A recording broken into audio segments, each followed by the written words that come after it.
Hey guys, welcome back to Contest Prep University. I'm Joe Klemczewski with Adam Atkinson. Final episode, episode 5 in our series on the psychological demands of prep.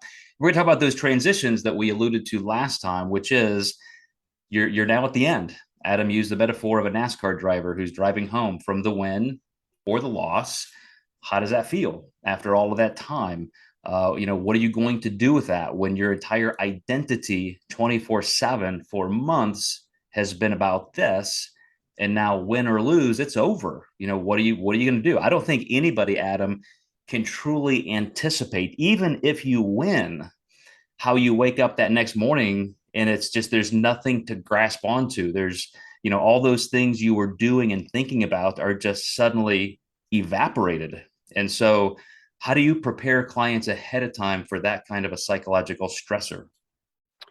You really need to have a goal afterwards. And I think, with having three people who have already turned pro this year, we had goals afterwards, and they weren't necessarily for the pro stage, even though they would complement that. Because, what if they didn't get their pro cards? There's so many small margins, then they're just going to feel like they completely failed. And now we have this goal in front of them that wouldn't even matter.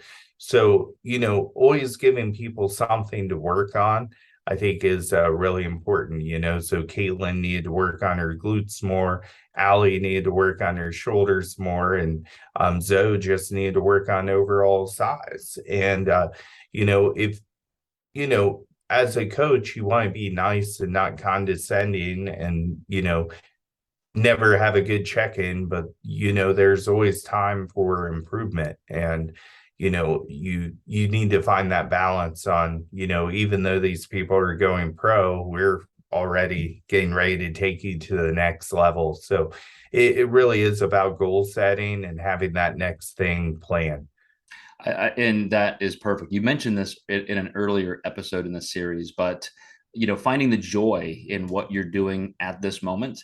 And I just happened as a pro bodybuilder to love the off season more than pre-contest. I mean, it was for me, it was all about the strength and the gains and the actual body building. I could have left the competition behind if that didn't have to be part of the sport.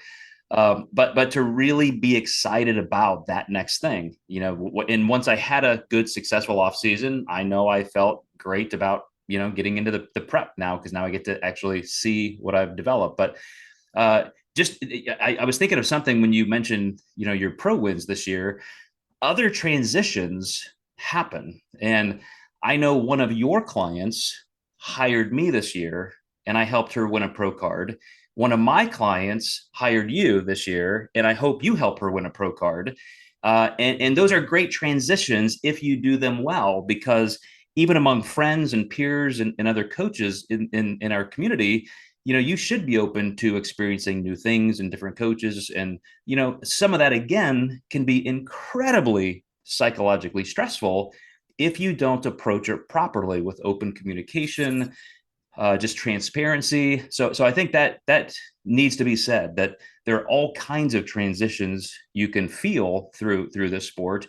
And again, just take a step back, learn to look at that, think about it a little bit, not put too much value on it right away, process it, and then just always think again objectively, what's my next best step? Am I still on the journey I want to be on? Do I need to step back and evaluate more and look for the right transitions? Absolutely. And one thing that I want to bring up too is I've told my clients, here's the criteria, but it's your body and you get to wear it all the time. So you may not want to fit the criteria. And if you find more joy in creating your own perfect physique to yourself, that's a beautiful thing. So there's nothing wrong with that. And that's another great transition, even if it's just between divisions. I saw posts from former clients who have transitioned out of the sport just recently, and now they're processing that and they're kind of excited about that next chapter. But that's a huge move for people. I mean, to give up that much of their identity seems incredibly daunting and sometimes impossible. And I can see that in some of these posts, that they're really still in that raw processing stage, working through it. And it just has to happen, and it can happen well. Yeah, absolutely.